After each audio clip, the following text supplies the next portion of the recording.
Don't national companies tend to charge more than local businesses? How many times do you hear a local business complaining how national companies are price gouging? We hear it. Oh, that company price gouges. Well, here's the reason why there's so much competition. All that local competition is going after the bottom 20% who spend the least. Are national companies actually price gouging? No. They're not. Why do we know national companies aren't price gouging? Because customers are getting the value of it and they keep paying. The customers keep paying. They're willing to pay more. Why? McDonald's doesn't really have a great hamburger. But what do they do really well? The speed, the customer service. The speed is good, but they deliver the exact same burger every single time. No one expects it to be the best burger they ever had, but you know exactly what you're going to get. With a lot of these bigger national companies, some of the things that they're delivering are peace of mind, right? They're doing your roof, and you're not going there thinking, this company's going to go bankrupt and never get my roof done. I just gave this guy a check for materials. I may never see him again. Do you think those things are going through their mind? No, probably not. So can this guy that's down here change the strategy to compete up here? How? You need to build credibility. Isn't that what national companies really offer more than anything? Is credibility. How do you build credibility with your target audience? By always delivering what you promised. Okay, that's good. You deliver what you promised. I'm going to even put on here even better, under promise and over deliver. If you successfully under promise and over deliver, what's going to naturally happen for your local credibility? It's going to go up. How? It's not unless you ask for it. You've got Google reviews. How many of you check Google reviews before you buy something? A lot of us do. When you go to a 1-star restaurant on Google reviews, if you're in a new town and you've never been to this restaurant before, you're going to open it up out of curiosity, like roaches are crawling on the ceiling, literally fell off the ceiling and landed in my soup. And you're going to hear all of these horror stories, right? That's a problem, okay? But if you have great service and you've serviced hundreds of clients, how many of them are going to give you a Google review if you do not ask? Very few. Which ones are going to give you a Google review if you don't ask? Ones that were unhappy. The ones that were unhappy. So all of a sudden, here you are. You're this great company, and the people giving you the reviews are the ones that are unhappy, and they won't always tell you.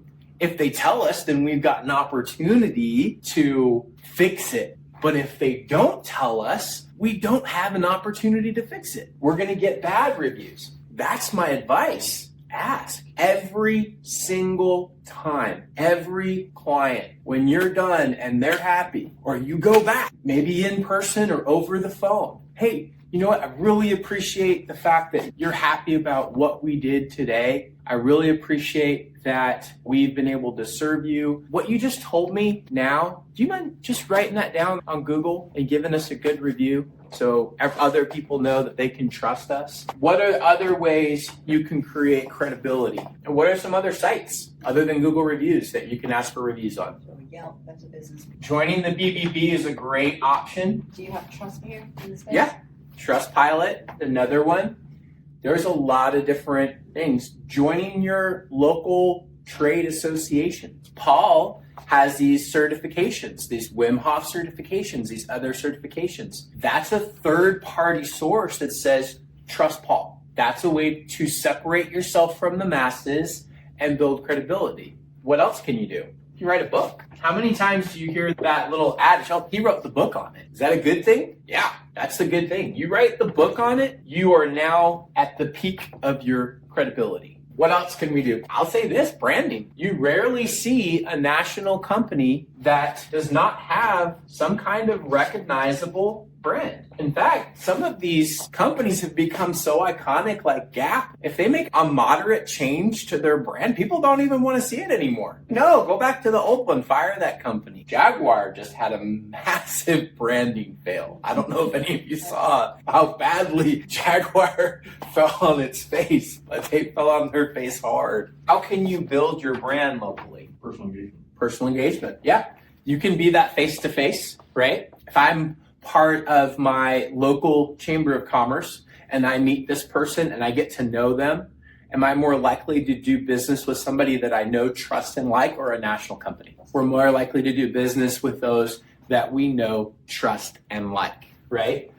Now, there are times if you meet somebody and you know them, but you don't trust them, and they don't have a decent established brand, and they haven't built any credibility with you, but they know you and they met you. They can do business with you? No. So you've got to do something to separate yourself from the masses. That is the biggest problem most business owners I work with is, how do I separate myself from everybody else doing what I'm doing, right? If you win an award, that's always great. You can actually go as far as starting your own association. Now, if you are the person that heads the association, local or national, how much authority does that command? It's one of the things I've been pushing, Paul. Let's graduate you. So Wim Hof is a side note, and Paul, Captain Cold, is what's up front. Let's graduate you beyond Wim Hof. These are all things that we need to think about. Do you know what I learned being the CEO of Guerrilla Marketing? Do you know what actually beats really good, fascinating marketing? There's one thing that beats really good, fascinating marketing. Girls?